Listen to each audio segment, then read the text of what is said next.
اللہ کی کوئی خاص ڈائریکشن نہیں ہے. اینما تولوا فثم وجہ اللہ، جدھر رخ کرو ادھر اللہ ہی کا چہرہ ہے، اللہ ہی کا رخ ہے، جدھر رخ کرو ادھر ہی دیکھو. اور دعا میں خشوع اور خضوع کا ہونا بھی ضروری ہے. خشوع اور خضوع یہ دونوں کا تعلق کیا ہے جی؟ خشوع اور خضوع ایک کا تعلق جسمانی ڈسپلن سے ہے اور ایک کا تعلق روحانی ڈسپلن سے ہے.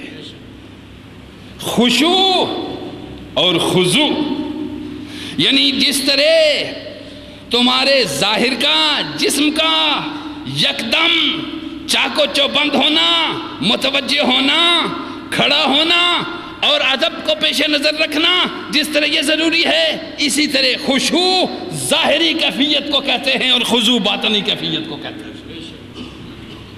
گویا نماز میں اندر باہر کا یکساں ہونا بہت. تو کھڑا ہو کر جو کہہ رہا ہے اس میں دماغ بھی تیرا ساتھ دے رہا ہو، دل بھی تیرا ساتھ دے رہا ہو، ہاتھ بھی تیرا ساتھ دے رہے ہوں، تینوں چیزیں تیری یکساں ہوں، پھر رحمت پروردگار عالم کو کوئی نہیں روک سکتا. اب ارشاد فرمایا، سنیے اسی کو، وَزَكَرِيَّا إِذْ نَادَى رَبَّهُ، جب حضرت زکریا علیہ السلام نے دعا کی، ندا دی اپنے رب کو، یعنی پکارا جب اسی محراب میں کھڑے ہو کر، رب لا تذرنی فردا وانت خیر الوارثین، میرے رب مجھے تنہا نہ چھوڑنا، تو ہی بہتر وارث ہے، بہتر وارث تو ہی ہے. تو کیا کیا؟ فاستجبنا لہ، ہم نے فوراً سن لیا، ہم نے فوراً سن لیا. فاستجبنا لہ وَوَهَبْنَا لَهُ یحییٰ، اور ہم نے ان کو یحییٰ بیٹا عطا کر دیا، فوراً سن لیا. پھر میں وَأَصْلَحْنَا لَهُ زَوْجَهُ، اور ان کی بیوی ولادت کے قابل نہ تھی، فَأَصْلَحْنَا لَهُ زَوْجَهُ، ہم نے ان کی زوجہ محترمہ پہ ولادت کی صلاحیت بھی پیدا کر دی. رب یوں سوکھے درختوں کو ہرا کرنا جانتا ہے اور خشک نہروں کو چلانا جانتا ہے. یعنی بانجھ تھی ان کی بیوی، ولادت کی ان کے اندر صلاحیت، اور خود بھی اللہ نے کیا کیا؟ فرمایا وَأَصْلَحْنَا لَهُ زَوْجَهُ إِنَّهُ كَانُوا، کیوں ایسا ہم نے کیا؟ یہ نہ ہونے والی باتیں ہم نے کیوں کی؟ یہ سوکھی نہریں ہم نے کیوں چلائیں؟ یہ خشک درخت ہم نے ہرے کیوں کیے؟ إِنَّهُ كَانُوا يُسَارِعُونَ فِي الْخَيْرَاتِ، بے شک میں جب بھی اسے دیکھتا اپنی راہوں میں پڑے ہوئے دیکھتا. يُسَارِعُونَ فِي الْخَيْرَاتِ، زکریا کو میں جب بھی دیکھتا اپنی بارگاہ میں دیکھتا. کچھ تھا تو بھی زکریا میری بارگاہ میں رہا، نہیں تھا تو بھی زکریا میری بارگاہ میں رہا. نعمتیں دی تو بھی ادھر سے نہیں گیا، نہ دی تو بھی ادھر سے نہیں گیا. صحت مند تھا تو بھی ادھر ہی رہا، بیمار ہوا تو بھی ادھر رہا، کھانا ملتا تھا تو بھی ادھر رہا، بھوکا رہا تو بھی. میرا دروازہ چھوڑ کر زکریا کسی دروازے پہ نہیں گیا.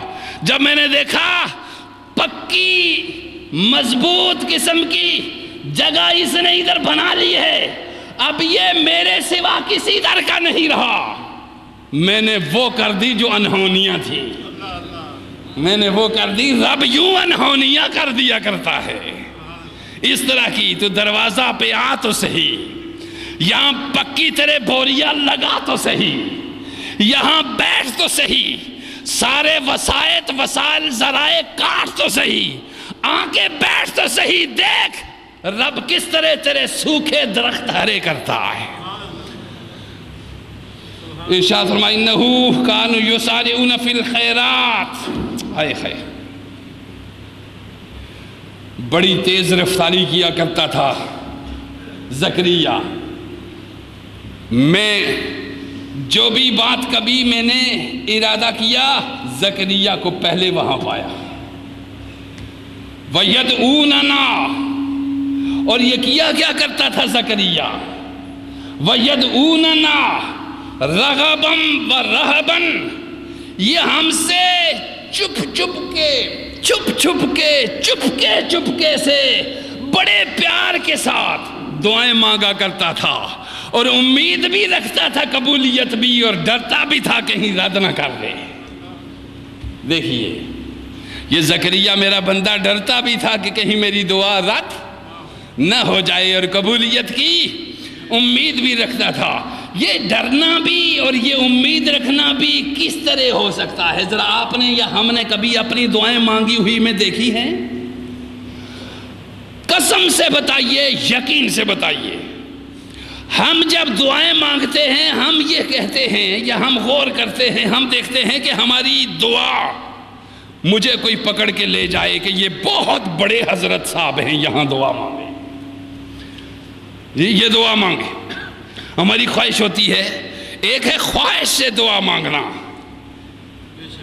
خواہش سے یہ دعا کہ اگر میں نے دعا کسی بڑی مجلس میں نہ مانگی، لوگ کسی دوسرے کو مجھ سے بڑا بنا دیں گے، دوسرا کوئی مجھ سے، چونکہ لوگ تو اسی کو بڑا سمجھیں گے کہ جس نے بڑے بھاری جلسے میں دعا کر لی ہے، یہ وہ بڑا ہے۔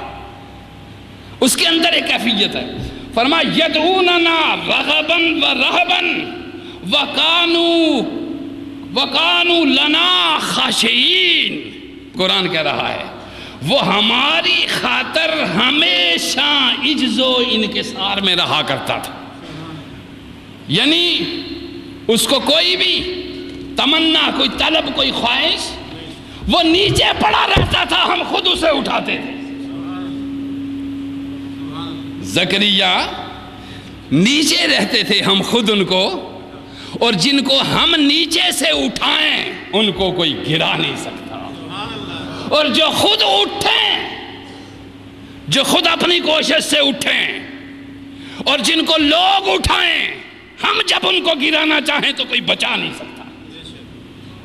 اب توجہ، چونکہ مخلوق اپنی غرض سے اٹھاتی ہے، مخلوق اپنی اغراض سے اٹھاتی ہے، خدا کو تجھ سے کوئی غرض وابستہ نہیں، وہ بے غرض ہے، وہ بے غرض ہے۔ اب سنیے اگلی حدیث پاک بھی آپ کو سناتا ہوں۔ پچھلی حدیث میں نے جو مقام بدر میں میرے آقا نے کیا وہ سیدنا عمر بن الخطاب نے فرمایا تھا، ابھی جو سنا رہا ہوں یہ سیدنا مولا مرتضیٰ بیان فرما رہے ہیں۔ آپ نے ارشاد فرمایا، سنیے کہ دعا کے قبولیت کے لیے اعتراف گناہ ضروری ہے، گناہوں کا اعتراف ضروری ہے۔ کس کے سامنے؟ اللہ کے سامنے۔ میں اپنی فہرست پیر صاحب کے سامنے رکھوں یا یہ میرے سامنے رکھ دے، میں ان سے متنفر ہو جاؤں گا، یہ مجھ سے متنفر ہو جائے۔ میرے عیب آپ جان جائیں، آپ کہیں جی بندہ واز کہتا ہے جب تو یوں لگتا ہے کہ جیسے یہی چوٹی کا بزرگ ہے، اور آپ کے عیوب مجھ پہ کھل جائیں تو کیفیت کیا ہو؟ سنیے، اللہ کے سامنے جتنی لمبی طویل دراز فہرست اپنے گناہوں کی رکھ، وہ ہر بار تجھ سے نئی تازگی سے ملے گا۔ وہ چاہتا ہی یہی ہے کہ جو کچھ بھی چاہ مجھ سے چاہا میں دینے والا۔ سنو، عن علی بن ابی طالب رضی اللہ تعالی عنہ، یہ حدیث پاس ابو داؤد نے بیان فرمائی، پچھلی جو روایت بیان فرمائی وہ بھی ابو داؤد، یہ حدیث نمبر 2602، اور سنن ترمذی میں یہ حدیث 3457 نمبر۔ عن علی بن ابی طالب قال قال رسول اللہ صلی اللہ علیہ وسلم، حضرت ابو طالب فرما رہے، حضرت علی کرم وجہ الکریم بیان فرما رہے کہ حضور صلی اللہ علیہ وسلم نے فرمایا، ان اللہ لا یعجب من العبد، سبحان اللہ، ان اللہ لا یعجب من العبد اذا قال لا الہ الا انت انی